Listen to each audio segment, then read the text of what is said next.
오늘 말씀 고린도후서 10장 1절에서 18절 말씀 저와 한 절씩 교독하시겠습니다. 고린도후서 10장 1절에서 18절 말씀입니다.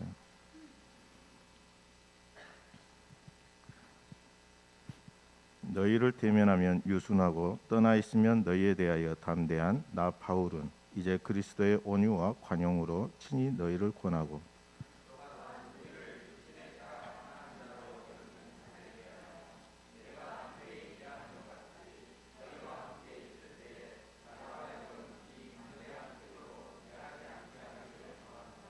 우리가 육신으로 행하나 육신에 따라 싸우지 아니하노니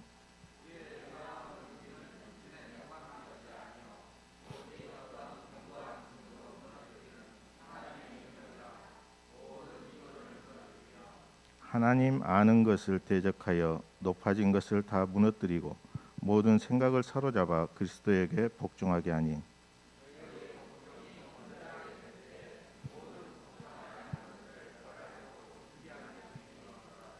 너희는 외모만 보는도다. 만일 사람이 자기가 그리스도에게 속한 줄을 믿을진대 자기가 그리스도에게 속한 것 같이 우리도 그러한 줄을 자기 속으로 다시 생각할 것이라.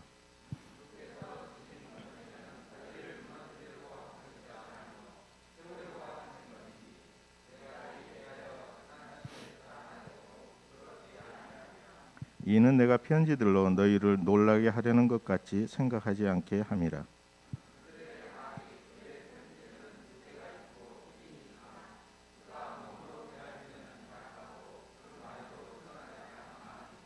이런 사람은 우리가 떠나 있을 때에 편지들로 말하는 것과 함께 있을 때에 행하는 일이 같은 것임을 알지라.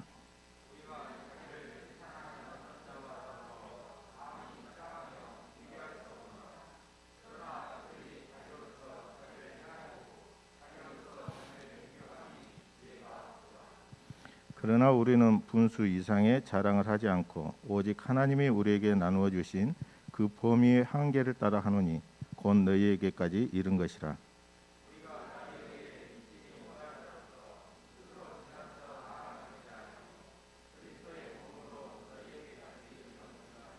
우리는 남의 수고를 가지고 분수 이상의 자랑을 하는 것이 아니라 오직 너희 믿음이 자랄수록 우리의 규범을 따라 너희 가운데서 더욱 풍성하여지기를 바라노라.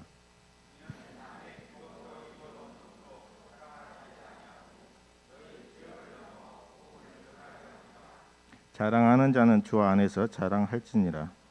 옳다 인정함을 받는 자는 자기를 칭찬하는 자가 아니요 오직 주께서 칭찬하시는 자니라. 아멘. 담임 목사님께서 하나님의 능력과 오직 주께서 칭찬하시는 자는 주제로 말씀 선포하실 때 큰 은혜 누리시기 바랍니다.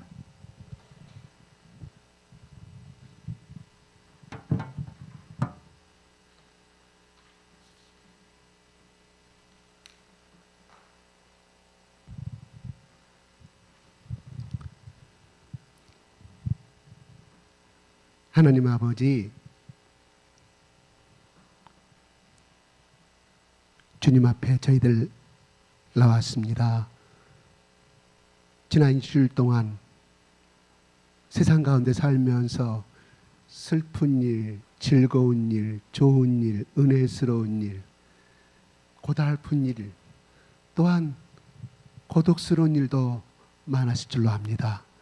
우리의 마음을 감찰하시는 우리 아버지 하나님께서 아버지 앞에 온 주님의 피값으로 사신 자녀들 가운데 이 시간 찬송 가운데 역사하시는 하나님을 찬양하며 또한 이 시간 말씀의 예배가 선포되어질 때 우리 가운데 하나님의 놀라운 말씀들이 우리 가운데 뿌려지게 하여 주시고 그게 우리의 생명의 말씀이 되게 하여 주시고 하나님 그 말씀이 이 세상의 유혹과 이 세상의 마귀의 세력 가운데 이길 수 있는 귀한 아버지 모퉁이들이 돌이 되게 할 수 있도록 주님 성령께서 역사하여 주시옵소서. 예수 그리스도 이름으로 기도드리옵나이다. 아멘. 할렐루야. 할렐루야. 감사합니다. 딱 한 사람 안 된 사람이 있어요. 언제까지 손 안 들까 저는 보려고 그래요. 전국 가서 손 들려고 하는지. 네, 그만한 이유가 있겠죠. 네.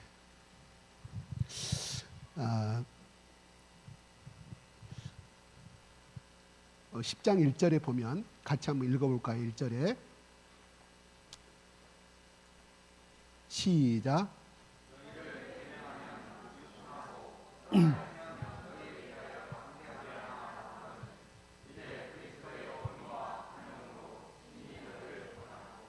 네, 10장부터는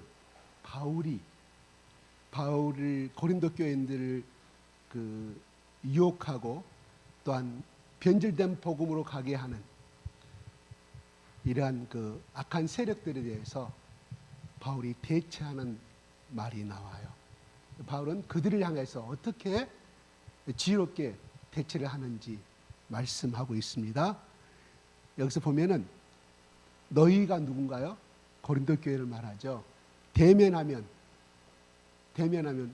직접 만나서 교제를 나누면 또한 같이 있을 때를 말하는 거예요. 얼굴 보고 대화를 나누는 걸 말해요. 유순하고 같이 있을 때는 바울이 유순하고 그 말이에요. 바울이 떠나 있으면 너희에 대하여 담대한 나 바울은 떠나 있으면 담대하다고 그래요. 바울이 그러면서 이제 그리스도의 온유와 간용은 친히 너희를 권한다고 말합니다. 이 말씀은 언뜻 보면 바울 자신에 대해서 이야기를 하는 것 같아요. 근데 이걸 보면 10절의 말씀을 보면 그게 이면에 숨어있는 메시지가 들어있습니다. 10절 한번 볼까요? 10절 한번 올려주실래요? 시작.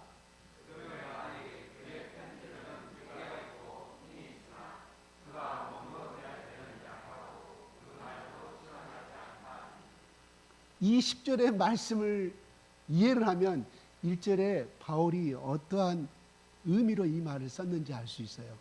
그러니까 그 가짜의 그 선생들이 와가지고 그들의 말, 고린도 교인들이 아니에요.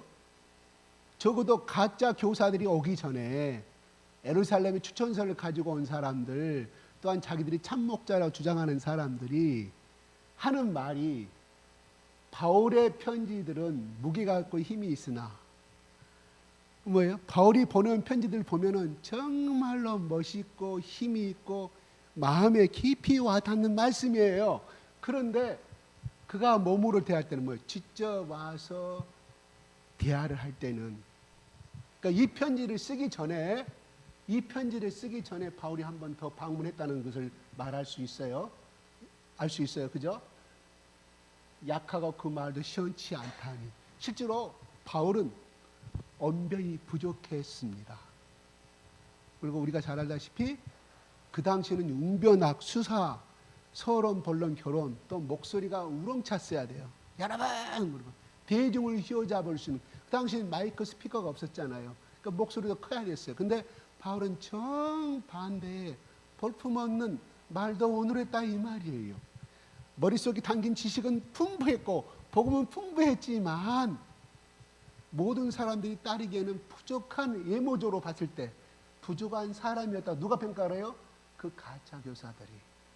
아볼로가 인기가 좋았던 것은 뭐예요? 그 당시에 유행했던 그런 웅변과 수사학을 너무너무 잘했거든.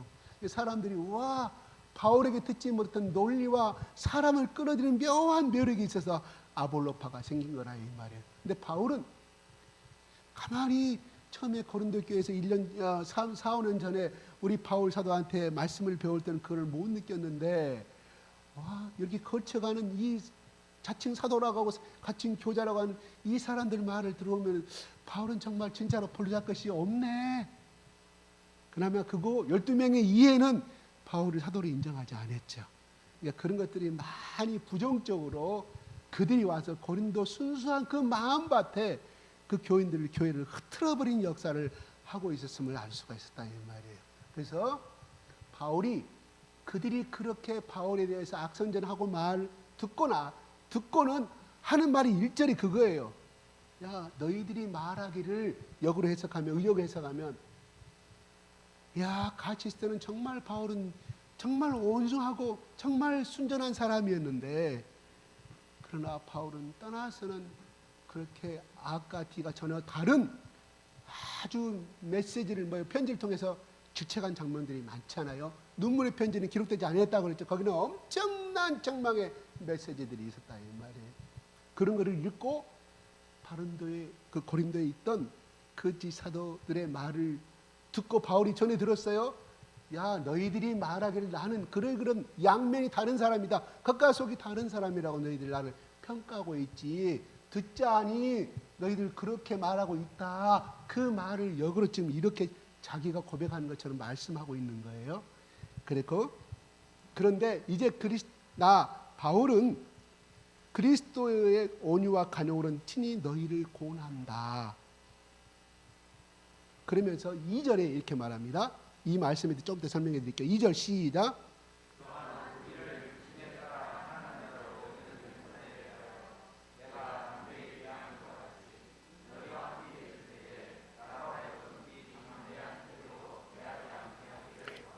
예. 우리를 바울과 바울의 동역자를 육신에 따라 행하는 자로 여기는 자들에 대하여 바로 그들을 말하죠.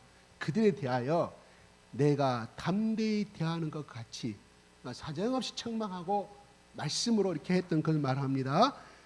너희와 함께 있을 때 나로 하여금 이 담대한 태도로 대하지 않게 하기를 구하노라. 뭔 말이에요? 내가 이 편지를 보내고 나서 고린도 교회에 도착하게 되면 나는 이 편지보다 더 강한 어조로 너희를 책망하게 하지 않기를 나는 원한다. 뭔 말이에요? 바울은 이 편지의 이 간곡 이 편지를 받고 그들이 회개하기를 원하는 바울의 간절한 심령이 당하게 되어 있습니다. 담겨져 있죠. 결국은 얼굴을 붉히는 일이 없도록 해달라는 그러한 바울의 간절한 그들에게 한데 은연중에 그들에게 부탁하고 있는 내용을 바라볼 수 있습니다. 그러면서 너희가 봤을 때 우리가 육신을 따라 뭔 말이에요? 세상의 법칙과 세상의 욕심과 일반 사람들이 행하는 그러한 범죄에 지나지 않는 사람으로 너희들을 나를 간구하는 생각하는 것, 취급하는 것으로 알고 있다. 그러면서 3절에 옵니다. 우리가 육신으로 행하나 육신에 따라 싸우지 아니하노니. 뭔 말이에요? 바울이 우리가 육신으로 행하고 있다고 말합니다. 육신으로 행한다는 무슨 말일까요? 세상의 법칙대로 따라가는 사람이라고 바울은 스스로가 인정하는 말인 것 같지만 그게 아니라 비록 내 몸은 너희들이 생각하는 것처럼 육신에 속해 있지만 결단코 너희들이 생각하는 것처럼 육신에 따라 싸우지 아니하는 사람이라고 말합니다. 그러면서 이렇게 봅니다. 7절에 시작.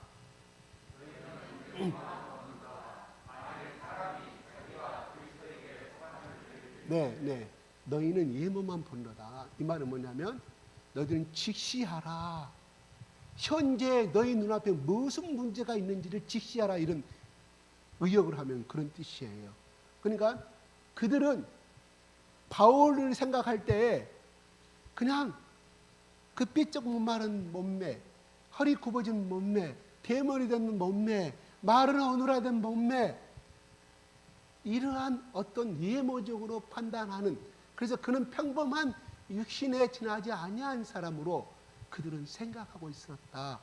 그러나 바울은 반어법적으로 이야기하는 거예요. 너희들은 나를 그렇게 보지만 결단코 난 너희들에게 육신에 따라서 너희를 대처하지 않겠다. 다시 말해서 너희들이 이 아가야에 있는 이 고린도의 모든 교회, 가정교회와 가족 다 파괴를 시키고 비복음으로 잘못된 것으로 인정하고 너희들의 이 속셈을 내가 알고 있는데 나는 결단코 너희들이 행하는 그 이간질과 모략질을 그 하는 모든 것들을 나도 세상의 법에 따라서 나의 인간의 법칙, 인간이 보통 이해는 이 눈과 눈이처럼 나도 너희들 가운데 대적할 수가 있다.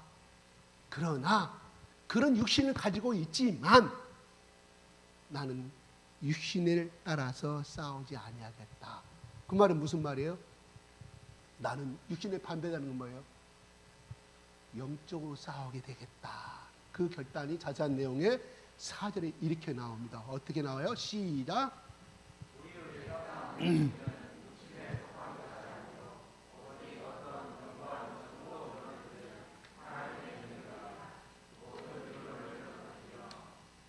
네. 교회에 많은 분란을 일으키고 이렇게 비복음질로 가게 하는 이런 악한 세력은 견고한 진으로 평가하고 있다 이 말입니다. 진이 뭐예요? 그죠? 적이 들어오지 못할끔 겹겹이 벽돌과 흙으로 쌓인 단단한 요새를 말해주고 있죠. 그런데 이것을 허물었던 방법은 뭐가 있겠어요? 무슨 방법이 있겠죠? 그때 당시 로마의 군사들이 사용했던 여러 가지 무기들이 있겠죠. 그래서 마세다의 이스라엘 그 끝까지 로마의 그 대항에 AD 70년에 대항했던 마세다 요지에서 그 높은 천연적인 절벽 위에서 이렇게 성을 벽돌로 가져서 이 결국은 그들이 로마의 군사도 약 1000명이 대항하는 1000명은 군사들도 아니었어요. 거기는 어린 자녀들도 있었고 아낙네도 있고 부인도 있었어요. 약 1000명의 이스라엘 백성들이 강력한 로마의 군대에 싸우기 버티기 시작합니다. 몇 년 만에 그 성을 정복하냐면 3년 만에. 왜? 그 절벽이 너무너무 높았기 때문에. 천연적인 요새 산이었다 이 말이에요. 나중에 보면은 어떻게 해요? 이스라엘 로마의 군사들이 모든 것을 동원하여서 그 성과 똑같이게 그 절벽과 똑같이게 흙을 쌓아요. 흙을 쌓은 다음에 어떻게 해요? 평지가 될 거 아니에요. 그래서 침략에 들어갑니다. 그 다음에 그러기 전에는 또한 이런 우리 새총처럼 되어 있는 그 나무와 어떤 반동을 해서 벽돌을 큰 바위를 달아가지고 반동을 위해서 던지는 거예요. 퉁 하면 그 돌이 날아가는 거예요. 올라갔던 대포죠. 그렇게 해서 결국 그 성은 함락이 됩니다.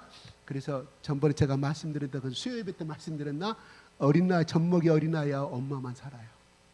다 서로 칼을 마지막까지 돌아가면서 다 목을 친 다음에 자기로서 죽죠. 근데 이 어머니하고 이 아이만 살아남아서 그래서 이 역사가 그 내부에 일어난 그래서 로마의 군사들이 거기 들어갔을 때 보니까 하나도 생명이 남기지 않고 다 죽었어. 이 두 사람만 빼놓고서 이 아주머니의 이 엄마의 증언을 통해서 그 역사가 알려지게 된 거예요. 그렇죠? 그들의 로마의 군사에 침략하는 방법은 그 마세다 요지를 점령하는 방법은 그 당시에 그게 최고의 방법이었다 이 말이에요. 그럼 바울은 인간의 여기서 육신에 속한 것이 아니라고 말합니다. 뭐요? 영적인 싸움이기 때문에 그들 속에 배후의 역사는 사탄과 마귀의 세력을 바울은 오랜 경험과 체험을 통하여 영적인 그런 깊은 통달을 통하여 바울은 알았기에 같이 가서 혈내고 가서 손가락질하고 당장 가서는 달려가 가지고 어떻게 해요? 그렇게 하는 그 악한 무리들을 모아놓고 공중 심판을 해야 될 거 아니에요. 바울은 그렇게 선택하지 아니합니다.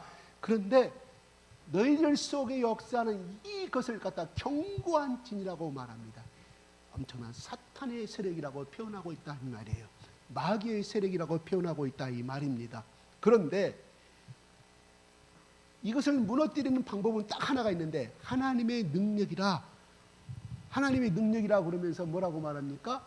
모든 이론을 무너뜨리며 이거는 뭐예요? 바울을 대체하고 그 교회를 틀어버리게 하는 그런 개변과 세상의 철학과 이변을 말해주고 있습니다. 그 다음 5절에 보겠습니다. 시작.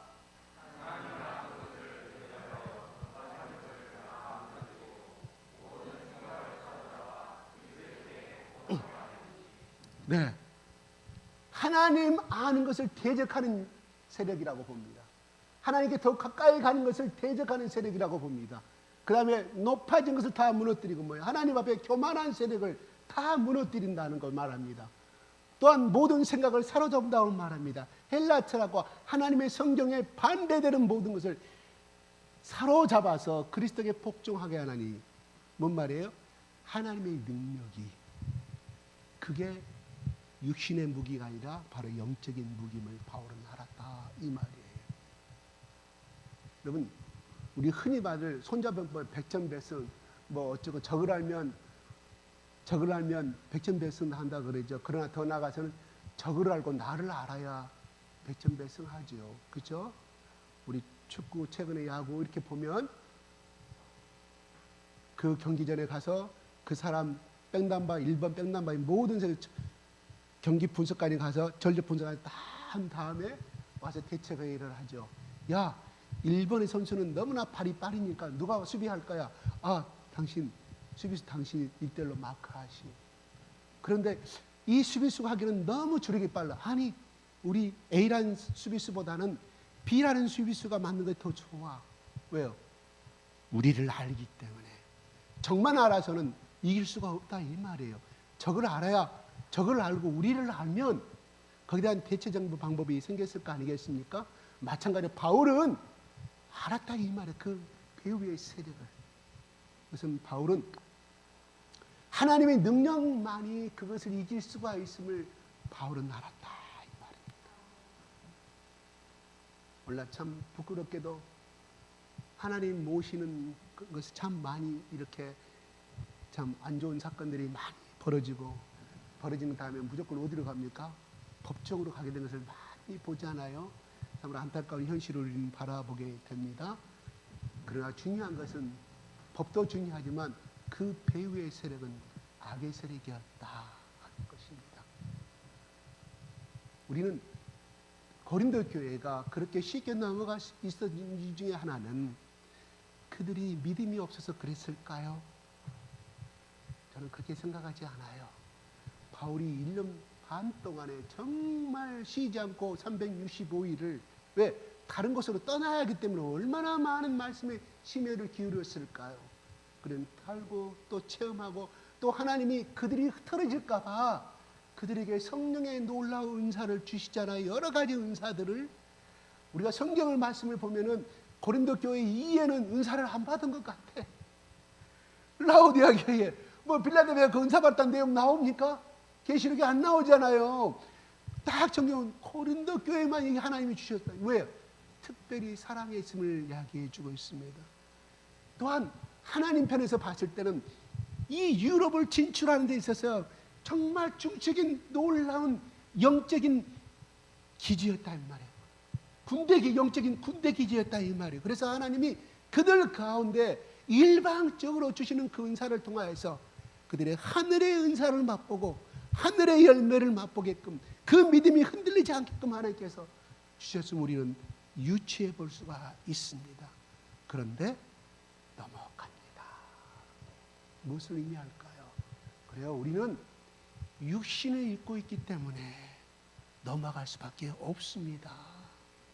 이스라엘 백성들 출애굽할 때 얼마나, 여러분 만약에 우리 교회 하나님이 나타나셔서 기도할 때 만나가 떨어져 하늘에서, 저 천장문이 분명히 닫혀졌는데 하늘에서 어떻게 만나가 막 떨어져.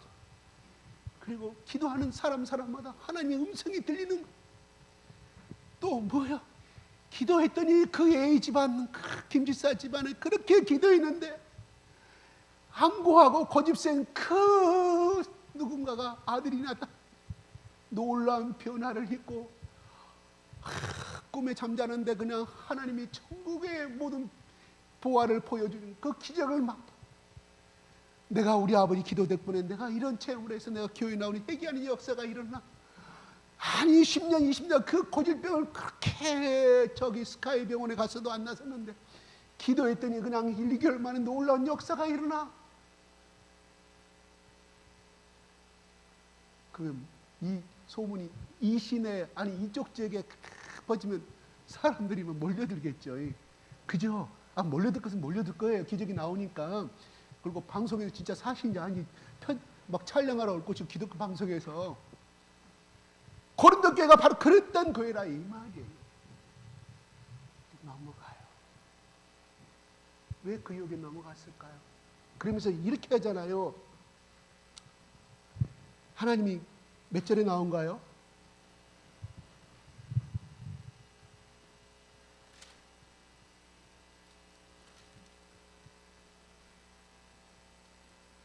(17절) 한번 볼까요? 17절 시작. 옳다 인정함을 받는 자는 자기를 칭찬한 자가 아니요 오직 주께서 칭찬하신 자니라. 12절에 보면 13절에 한번 볼까요? 시작.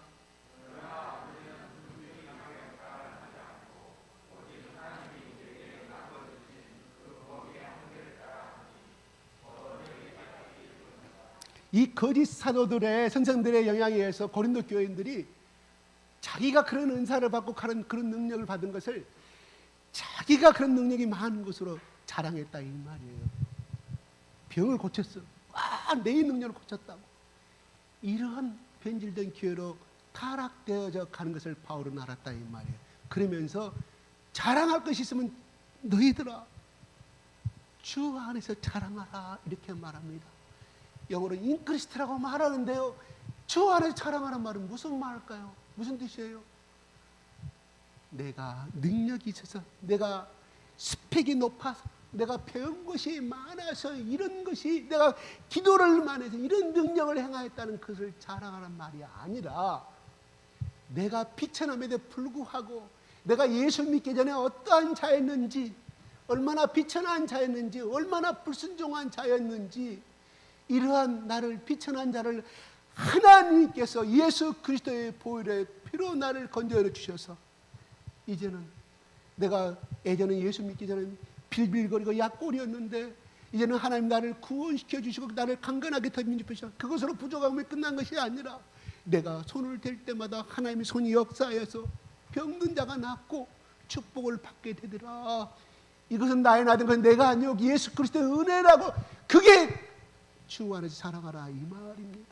바울은 바울의 서신서에서 갈라디아서, 빌립보서, 로마서, 고린도전서에 끊임없이 이야기합니다. 주 안에서 기뻐하라, 주 안에서 자랑하라, 주 안에서 기도하라, 주 안에서 충만하라고 말합니다. 이 말씀이 약 40 내지 50번 나와요. 바울은 자기는 사도행전 9장에서 그렇게 체험했고 또 그걸로 일회성으로 끝나는 것이 아니라 돌로 쳐맞아 죽을 지경에 있을 때마다 주님이 함께 하시면서 그는 보았고 체험했기 때문에 그는 자기를 질그릇이라고 표현했고, 그래서 그는 나는 십자가 이에는 자랑할 것이 없노라, 십자가 이에는 내가 결단코 자랑하지 않겠노라고 고백합니다. 그리스 아테네 철학자들과 그 아리스토텔레스와 소크라테스 후자들, 그 제자들과 싸우면서 변론을 이겼습니다. 그가 지식으로 이겼어요. 그런데 중요한 것은 한 명도 구원하지 못했다는 사실을 바울은 깨달았어요. 한 명도 논리는 이겼고 자기 논쟁은 이겼지만 한 명도 구원시키지 못했습니다. 그래서 바울이 나는 절대 십자가 이에는 내가 결단코 자랑하지 않겠다라고 깨달은 세계가 바로 그거라 이 말이에요. 신앙은 여러분 체험입니다. 체험하지 않는 신앙은 이론입니다. 절대 이론입니다. 그 이론은 약해요. 왜? 내가 체험한 신앙이 없기 때문에. 그래서 이렇게 어떤 학자는 이렇게 표현합니다. 체험이 없는 신앙은 그냥 벽돌만 올려놓은 것이다. 벽돌답이 무너지지 아니한 것은 무엇일까? 중간중간에 강력한 시멘트가 본드 역할을 하기 때문에 그 담을 지탱해 준다 이 말입니다. 옛날에는 어떻게 진흙을 집어넣었잖아요. 벽돌 사이에. 옛날에 성들은 다 그렇게 진흙으로 지었어요. 딱 달라붙으니까 마음대로 못 허성을 흐트러버립니다. 못 허물어요. 마찬가지로 우리가 우리의 예수 그리스도에게 주시는 그 은혜의 체험이 오게 되면은 우리는 쉽게 넘어지고 말 것이라 이 말입니다. 그러면 이 체험을 한다고 해서 무엇을 의미할까요?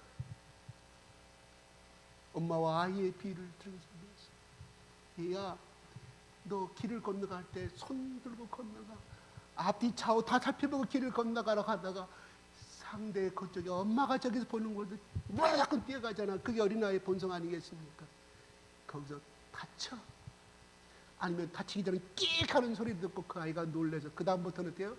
엄마가 수천 마디 한 것보다는 자기가 체험한 세계 있던 그 어린아이가 절대로 길을 건너갈 때는 손 들고 가 좌우로 벌벌벌 트라우마가 생길 정도로. 저는 가끔 가다가 제 사무실 올라갈 때 가끔 이런 부탁을 받습니다. 저기요 부탁이 있는데요, 저기 사실은 제가요 여기 4층에 학원 가야 되는데 저랑 같이 승강기 좀 타줄 수 있어요? 오, 너 트라우마 있구나. 네, 그래요. 옛날에 승강기가 고장이 나가지고요. 그 뒤로부터는 제가 이런 마음이 생겼어요. 너 참 잘했다. 언제든지 탈 때마다 어른들한테 이렇게 부탁해? 그러면 다 들어줄 거야. 두 번의 아이를 만나. 하나는 남자아이고 하나는 여자아이. 경험한 세계거든요. 마찬가지로 우리가 말씀을 체험한다는 것은 무엇을 의미할까요? 순종했을 때 일어난다 이 말이에요. 순종하지 않으면 절대 일어날 수가 없잖아요. 생각을 해보세요. 콩나물에 물을 주라. 그러면 콩나물이 난다는 것을 부모가 아무리 이야기해도 엄마 나 싫어 체험하지 않으면 콩나물에 물을 주면 성장한다는 사실을 모른다는 것처럼 마찬가지로 이 체험의 신앙은 내가 말씀대로 성경대로 내가 정말 실측은 내 의욕은 내 본성은 아니지만 그래 하나님이 하라고 했지 한번 해보자 했을 때 나타나는 그 체험을 통하여서 결국 그것이 나의 살이 되고 영적인 놀라운 능력이 된다 이 말이에요. 그 속에 하나님 능력이 임하게 된다는 말. 누가? 성령께서 그게 인쳐주신다 이 말입니다. 그래서 그렇게 이야기해요. 그러면서 바울은 에베소서 로마서 1장 16절 한번 좀 올려주실랍니까? 시작.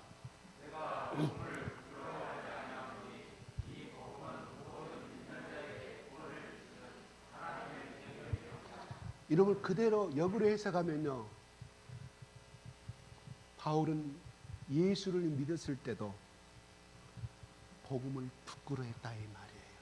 지금의 이 신앙의 레벨에서 자기가 느낌의 세계 고백을 하는 거예요. 과거에는 내가 예수를 믿어도 이 예수의 복음을 증거하는 것에 부끄러움을 느꼈다는 것도 또 있었을 거 아니에요. 나는 예수를 믿음부터는 지금까지 한 번도 복음을 전하는 것에 대해서 부끄러워하지 아니하였다고 이렇게 고백하는데 내가 복음을 부끄러운 과거에 그렇게 했다 이 말이에요. 그래서 신앙이 거듭하고 또 거듭하고 체험함으로 인하여 십자가에도 이 복음만이 생명을 살리는 길이구나. 그러면 나는 이제부터 뭐라고 해야 될 것인가? 하나님, 저 죽어가는 유태인 백성들, 저 백성을 구원하는 것이라면 내 목숨을 바치겠다고 바울은 고백하지 않습니까? 그래, 우리의 신앙이 처음부터 예수를 믿으면 은혜 받는 것은 좋아요. 좋고 막 성경 듣고 좋고 찬양가 듣고 좋고 근데 나중에는 신앙은 다 찌그러지게 돼 있어요. 쌓인 곡선은 언덕에 올라갔다 내려가요.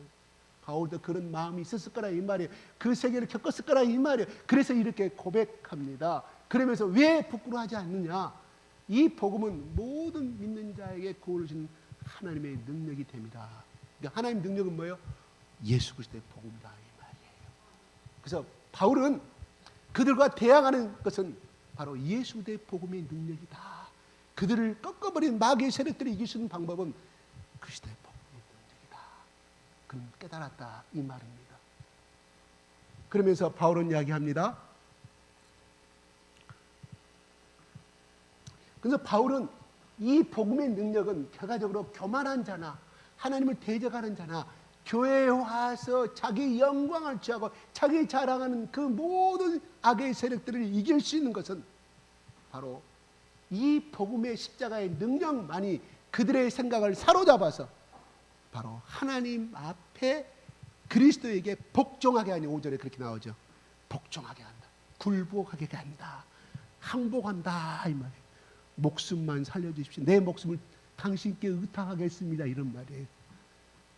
바울은 그거를 알았습니다. 그러기에 그들과 혈과 육으로 싸우지 아니합니다.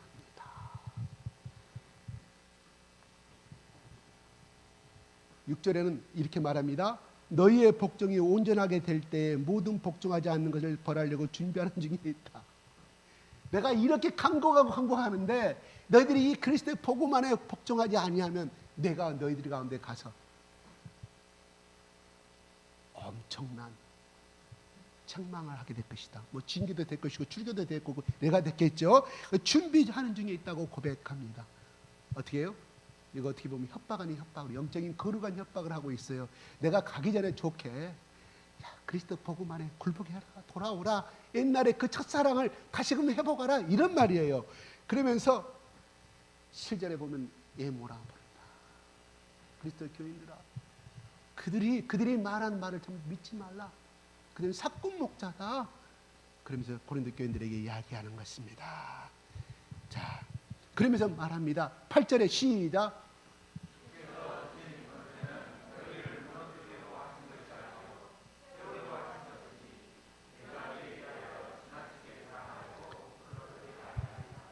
주께서 주신 권세라면 뭔 말일까요?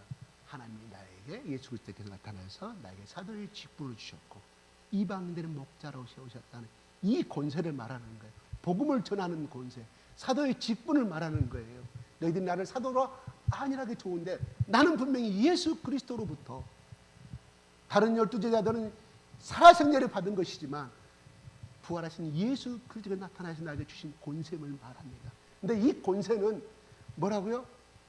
너희를 책망하고 너희를 갖다 출교시키고 너희를 그냥 멸망시키려고 이 썩어빠린 너로 나가 멸망한 길로 갈 것이다 그렇게 직분을 준 것이 아니라 이 직분은 너희들이 연약해 있을 때, 너희들이 빈곤해 있을 때, 너희들이 가난에 처해 있을 때 예수 그리스도께서 나에게 그들을 이렇게 너희를 이렇게 세우시려고 나의 세워진 직분이다.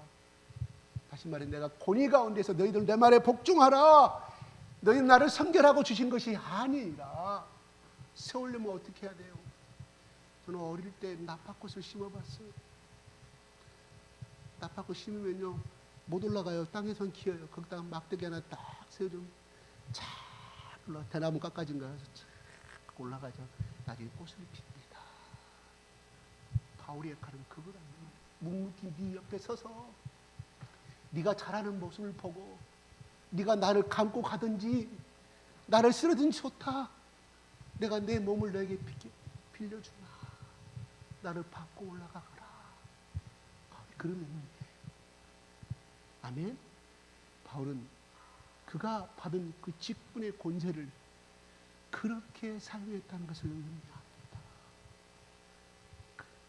여러분 다리가 불편하고 몸이 불편한 여러분 가족들 중에 혹시 여러분 남편 아빠가 거리를 못 걸어 요파 좀 먹어. 여러분 연약한 아내의 몸으로 남편을 갖다가 어깨로 지탱해주고 큰 방에 작은 방을 끌어올릴 때 얼마나 힘들던가요. 바울은 그렇게 했다 이 말이에요. 피곤치 아니하고 자기 몸을 돌보지 않아 그런 마음으로 너희를 나는 세웠다. 하나님 나에게 그렇게 역할을 하도록 주신 것이다. 뭐예요? 부탁하는 것입니다. 바울이 간곡히 부탁하는 것을 볼 수가 있어요. 그러면서 내가 이에 대해 지나치게 자랑하여 부끄럽지 아니하리라.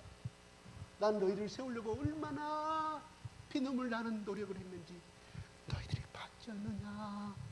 너희들이 증인이다. 나는 이거에 대하여 너희들 앞에 끊임없이 하나님이 나를 너희들 가운데 어떻게 세우셨으며 한 교회만 한 가정에서만 교회를 세운 것이 아니라 오늘 저녁에 여기서 말씀을 전해 그 다른 동네가 또 말씀을 전하고 그게 고린도 교회예요. 이게 한 교회에 있었으면 얼마나 편했을까. 가만히 앉아 사람들이 몰려오니까. 근데 그 당시엔 그렇지 않아요. 직접 걸어서 그 아가이란 전체 도시를 방문하면서 한 가정 가운데 교회를 열어서 너희들이 받잖느냐. 나는 이것을 자랑하고 싶다. 왜? 하나님이 나에게 그렇게 하도록 세워주셨기 때문에. 가짜 선생들이 말하는 그 말이 틀렸다 이 말이에요. 믿어도 좋고 안 믿어도 좋은데 나는 너희들의 본보기가 되었다. 나는 이걸 자랑하고 싶다. 왜? 주님이 나를 그렇게 세우고 사용하셨기 때문에. 그리고 너희들이 거듭나게 된 것은 나의 지식과 이 바울의 입에서 나오는 나의 지식과 학문이 된 것이 아니라 바로 그리스도의 복음의 능력이 십자가의 도가 너희를 변화시켰지 않느냐. 바로 하나님 나를 세우지 아니하였다고 하면 어찌하여 너희들이 과거의 우상을 섬기고 음란과 제약 가운데 그러한 가운데 너희들이 인생의 목적을 올바로 가르쳐주고 사람이 사는 것을 왜 사는가, 인간의 하나님의 참된 가치가 무엇인가를 가르쳐 주신 분은 나지만 하나님이 나를 도구로 사용하여 주셨다. 그럼 나는 너희들 가운데 자랑하고 싶다. 하나님 나를 사용하여 이제까지 사용하여 주신 것 너희를 세우심에 대해서 나는 이것을 아무리 자랑하여도 부끄럽지 아니한다고 말합니다. 아멘. 나중에 여러분의 자녀가 커서 시집가고 애기 낳고 여러분의 나이가 되고 여러분의 나이가 80세 90세 됐을 때 그 40세 50세 된 여러분 자녀들 앞에 손자를 같이 갖다 놓고 같이 앉혀놓고 나는 내 안에서 내가 가지고 있는 이 형편에서 내가 가지고 있는 이 초소에서 빛어난 곳에서 너희가 하나님 앞에 복받은 인생이 되기를 얼마나 간구하였는지, 내가 하나님 말씀대로 살기를 얼마나 기도하였는지, 또한 하나님의 사랑을 얼마나 너희를 전하여 주기를 얼마나 내가 기도했는지, 이것을 나는 얼마든지 자랑하여도 부끄럽지 아니한 엄마와 아버지라고 고백하시는 우리 모두가 되었으면 좋겠습니다. 아멘. 그러나 그 좋은 모습만 보이나요? 아니잖아요. 자네들은 그거 보지 않아요. 우리 엄마 아빠 그 말씀대로 사는가 안 사는가. 엄마, 어제 아빠하고 싸웠어? 사랑하라며 우리끼리 싸우지 말고 사랑하라며 형제들 간에. 엄마는 왜 싸웠어? 아빠, 엄마한테 왜 어제 함부로 그렇게 말을 했어? 우리가 쌍스러워하지 말라며. 자네들은 그래요. 경험했어요? 똑같은 내용은 아니어도 비슷한 경험했을 거 아니에요. 그러나 어떻게 우리가 그렇게 완전함이 될 수 있을까요? 그럼에도 불구하고 하나님이 우리를 복음의 사람이라고 믿음의 사람으로 인정해 주는 것은 하나님이 인정해 줬기 때문에, 예수 그리스도의 보혈로 인정해 줬기 때문에 우리를, 그 자녀를 하나님 앞에 세운 직분을 주신 줄로 믿으시기 바랍니다. 바울도 부끄러웠다고 말하잖아요. 부끄럽다 말 아니면 저 속에는 부끄러움이 들었다는 말 아닙니까? 바울같이 위대한 사람도, 24시간 성령 충만한 사람도 그러니 하물며 직장 가운데 스트레스 엄청 받았는데 아내가 여보 나 오늘도 얼마나 수고해서 어서 오시오, 따뜻한 밥 해놨어, 당신이 있기 때문에 우리 가족이 살 수 있고 우리 자녀가 다 살 수가 있어요. 난 당신이 얼마나 잘하고 있는지 몰라. 이런 고백하면 남편의 어깨가 쭉 그날따라 일이 안 돼가지고, 일이 잘못돼가지고 견적을 빼고 어떤 설계를 하고, 아니 또 어떤 일을 계획을 했는데 그것이 빠졌어. 엄청난 회사의 손실을 거둬 엄청난 씨말수를 쓰고 꾸지람 듣고 왔는데, 당신은 이제 와!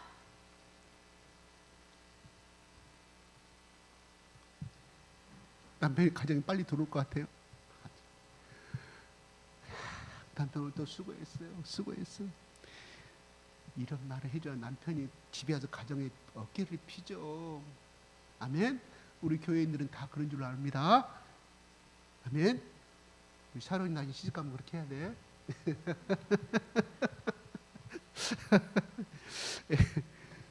사랑받습니다. 이순자 잘 말이잖아요. 이순자 여사가 이순자 된 것은 전두환이를 잘 만났기 때문에 그런다고 하잖아요. 맞아요. 잘못된 남편 만났으면 오늘날 우리가 이순자라는 여사의 이름을 기억하겠습니까? 네. 아무튼 머리가 잘 돼야 됩니다. 머리가 병들면 아무리 손과 발이 건강하다 해도 머리가 제대로 안 돌아가는데 그 몸이 온전한 몸이 되겠습니까? 그렇습니다. 바울은 그렇게 말합니다. 자기가 주신 권세는 바로 세우는 역사를 하는 것을 말합니다. 하나님은, 바울은 철저하게 하나님의 능력, 십자가의 능력, 성령의 능력을 체험한 사람입니다. 그래서 고린도전서의 1장 17절 한번 좀 올려주시고 그 다음에 넘어가겠습니다. 시작.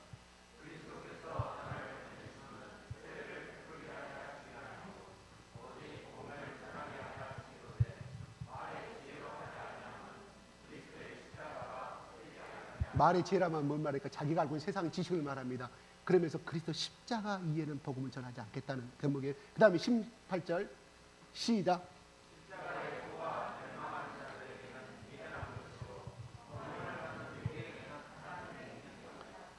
예수 그리스도를 배척하는 사람은 어떻게 돼요? 끝까지 지옥의 세력에 가게 되는 것이다.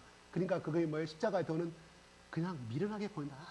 교회 다니는 사람 답답한 사람 보인다, 이런 말이에요. 그러나 구원을 받는, 선택받은 우리에게는 하나님의 능력이 된다, 이렇게 고백하고 있습니다. 23절 한번 볼까요? 시작.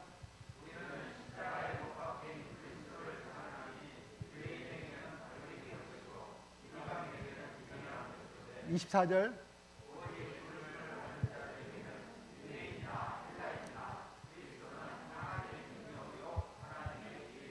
하나님의 능력이 하나님의 지혜라고 말합니다. 십자가, 지금은 오늘날 우리가 결과론적으로 2000년이 흘러서 이 십자가의 도가, 십자가의 능력이 어떤 것인지 하지만 그 당시에 십자가라는 것은, 십자가의 죽음이라는 것은 가장 비참한 죽음이었고, 가장 천한 죽음이었고, 가장 모욕적인 죽음이었고, 가장 있어서는 안 될 사형제도였습니다. 그 가족 가운데 그냥 죽음을 당한 것과 십자가에서 매달려 죽은 것은, 우리가 예전에 간첩으로 몰려서 사형 선고 받으면 아무 데 가서 말도 못하는 부끄러움을 죽이는 것처럼 바로 그 당시엔 그런 것이었다 이 말이에요. 그런데 바울은 담대히 말합니다. 부르심을 받은 자에게는 하나님의 능력이요 하나님의 지혜라고, 하나님의 가장 세상에 미련한 방법으로 하나님의 생명의 역사를 이루셨다. 이것이 하나님의 지혜라고 말합니다. 만약에 예수 그리스도를 유대인의 왕으로 이 땅에 보내셔서 어떤 화려한 강력한 로마의 군사를 물리치고 로마의 황제도 입으로 불며 확 순간에 쓰러져 버리는 그런 능력으로 하나님께서 얼마나 복음화의 역사를 할 수 있었겠죠. 많은 사람들이 따랐을 거라 이 말이에요. 그런데 세상과 생각하는 정반대, 아무 고난도 없고 아무 고난도 없는 사람, 인간적으로 봐서는 가장 누추한 사람이고 가난한 목수의 아들이고, 그래서 죽음을 당하게 만들어. 아니 왜 죽음을 당하게 만들어요? 왜 죽음을 당하게 만들어요? 그래서 유다가, 그래서 많은 제자들이 도망간 거 아니겠습니까? 십자가에서 살려날 것을 마지막으로 기대했던 사람이 요한이에요. 요한이 그 믿음이 좋아서 십자가 밑에 있었던 줄 알아요? 너 아니올시다. 틀림없이 저분은 하나님의 아들이기 때문에 십자가에서 죽는 그 순간에 우리 가운데 모세를 통하여서 출애굽 가운데 역사를 이루신 것처럼 그 역사를 요한이 기도했다니까요. 왜요? 왜요? 무엇을 근거로 말씀할 수 있을까요? 일주일 후면은 십자가에 죽어갈 그 예수님 앞에 요한의 어머니가 나타났고, 주여 랍비여, 예루살렘에 올라가면 우리 두 아들을 기억하여 주소서. 하나는 좌의정, 하나는 우의정 국무총리. 그랬다니까요. 그 사람이 어찌 일주일 만에 십자가 밑에서 그걸 깨닫겠냐 이 말이에요. 요한은 마지막까지 그 기대를 했다 이 말이에요. 요한이 그를 끝까지 죽을 자가 3일 만에 부활할 것을 믿었다고 하면 어찌하여 12사도들과 같이 문 꽉 잠그고 있었을까요? 아니올시다. 이게 우리의 인간의 한계올시다. 자,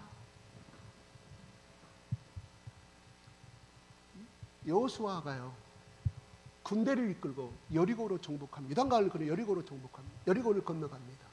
여리고에 건너가는 데 있을 때 어떤 사건이 벌어집니까? 네, 누구를 만납니까? 누구를 만나요? 여호수아 5장에 이렇게 나와요. 순간 여호수아가 보니 칼을 든 사람을 만나게 됩니다. 당신은 우리 편이냐? 저게 편이냐? 말하니까 그 장관이 말합니다. 그 사람이, 천사가 말하죠. 나는 여호와 하나님이 보내신 여호와의 군대 대장이라고 말합니다. 그 40년 동안 여호와의 군대 장관을 만난 적이 있습니까? 처음으로 나타납니다. 군대 장관이라면 그 밑에 군사들이 있어야 할 거 아니겠습니까? 아니 혼자 나타난 군대 대장이라고 그래요. 대장이면 수많은 수십만 명의 부하들이 있었는데 여호수아가 보니까 안 보여. 왜 여호와의 군대 대장이라고 그랬을까요? 출애굽기에 민수기 16장에 이렇게 나옵니다. 너희는 나의 백성이지만 나의 군대다고 합니다. 누구에게? 이스라엘 백성들에게. 너희는 이스라엘 백성들은 너희는 내 군대다, 내 백성이라고 말해. 아니 생각해 보세요. 400년 동안 노예 생활만 하고 그냥 군사 염수도 한 번도 안 한, 적어도 일주일 전에, 아니 1, 2년 전에까지만 해도 노예 생활한 그 사람에서 너희는 나의 여호와의 군대라고 말합니다. 군인이라고 말해요. 이해가 갑니까? 스파르타처럼 군사훈련도 열심히 강력한 공수부대처럼 그런 사람들에게서 너희는 나의 군대다, 너희가 내가 함께하면 너는 강한 군대라고 말씀합니다. 이해가 갑니다.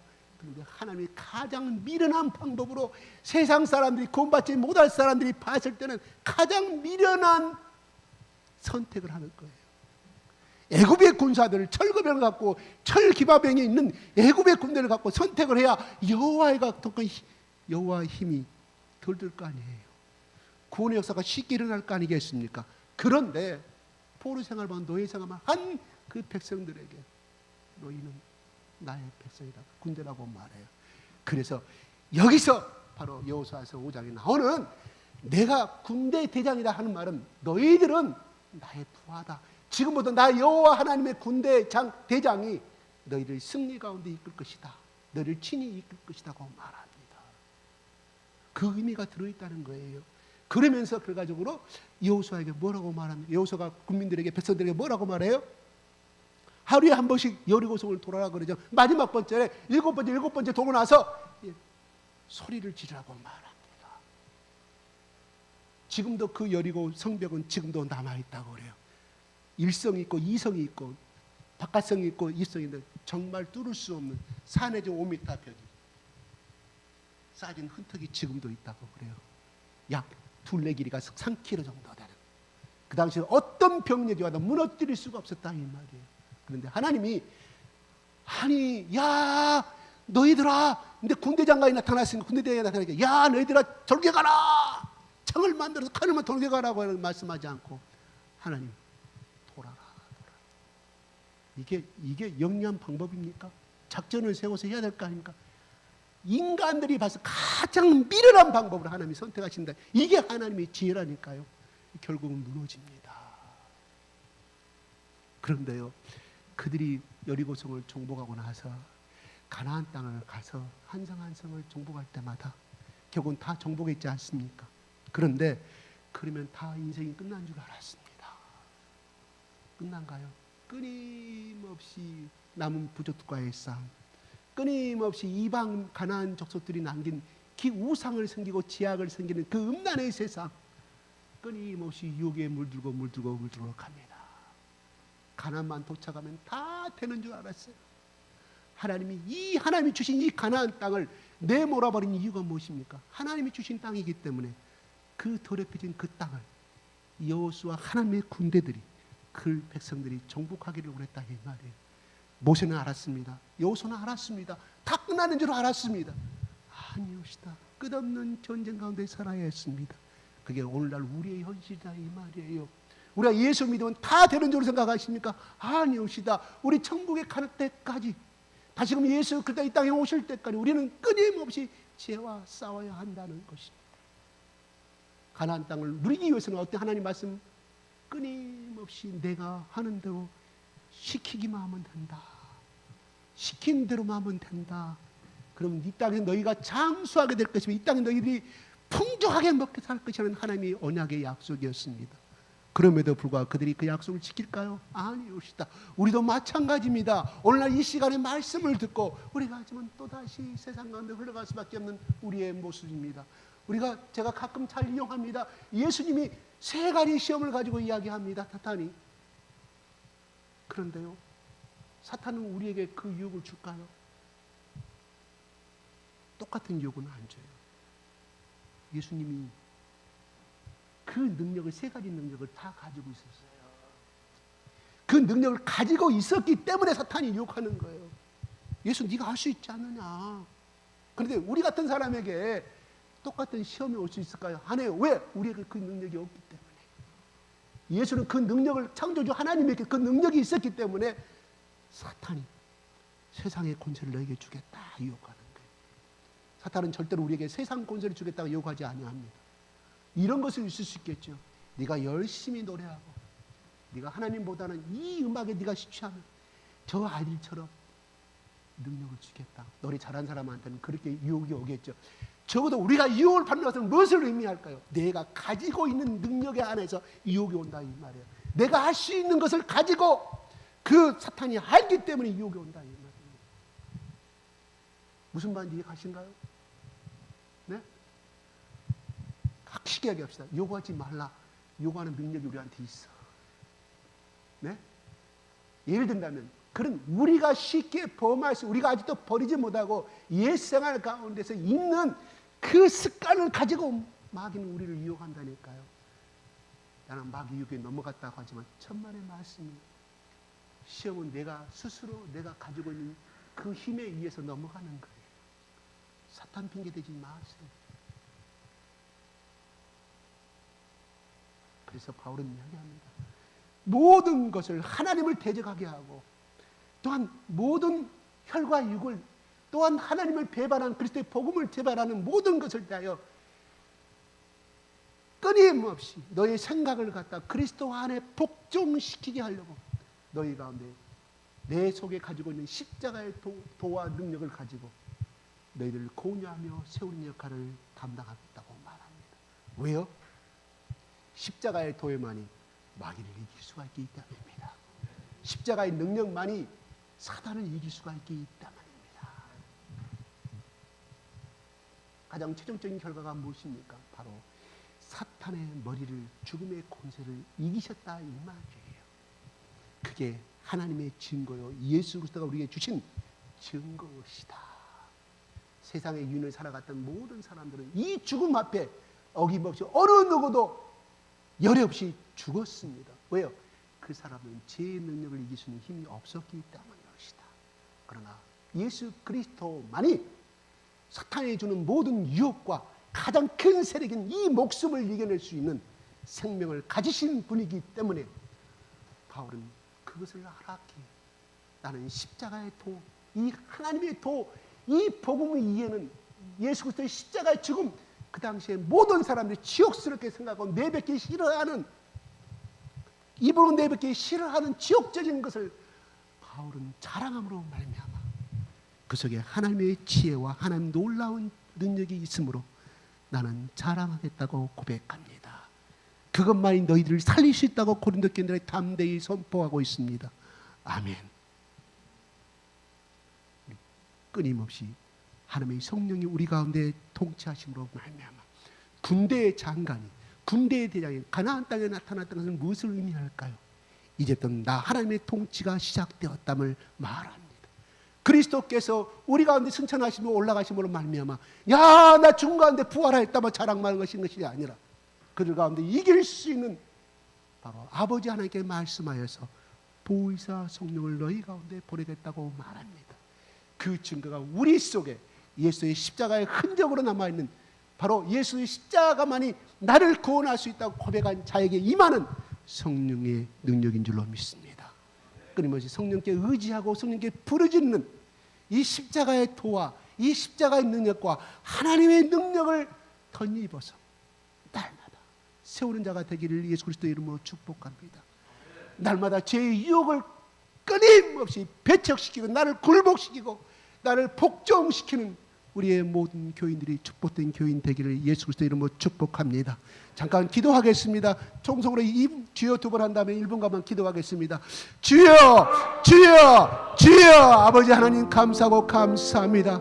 하나님 지난 일주일 동안도 그래도 믿음이 부족하고 그래도 세상 가운데 유혹 가운데 흔들 때도 많았지만은 그래도 하나님이 주신 은혜와 예수 그리스도 주신 말씀을 붙들고 승리하고 이 자리에 모여서 다 같이 찬양한 주님의 백성들을 기억하여 주시옵소서.